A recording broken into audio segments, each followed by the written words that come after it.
Vous avez 67% des mammifères de la planète qui sont le bétail pour l'homme.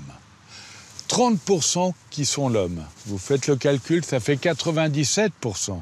Il reste 3% seulement de mammifères sauvages. Voilà ce qu'on a fait de la planète.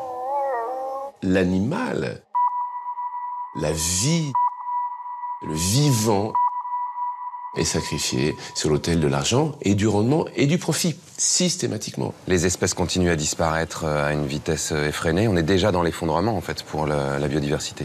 Les scientifiques estiment qu'on vit aujourd'hui la 6e extinction de masse de la biodiversité, la plus importante depuis la disparition des dinosaures. En 30 ans, 80% des insectes volants ont disparu en Europe. Selon le GIEC, un tiers des espèces animales et végétales sont menacées si le réchauffement se poursuit à ce rythme. En un siècle, 200 espèces de vertébrés connues ou moins connues sont officiellement éteintes. La roussette des îles, disparue. La gazelle acacia, disparue.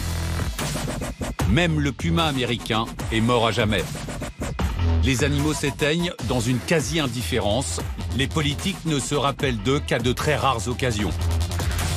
On nage dans l'irrationalité la plus grande. C'est-à-dire qu'on est incapable de considérer que la pérennité des espèces est l'objectif number one. Donc il y a actuellement un seul superprédateur sur cette planète, qui est bien évidemment l'être humain. Il n'est jamais arrivé qu'une espèce détruise à ce point toutes les autres espèces, avec bien sûr une conséquence insidieuse sur elle-même.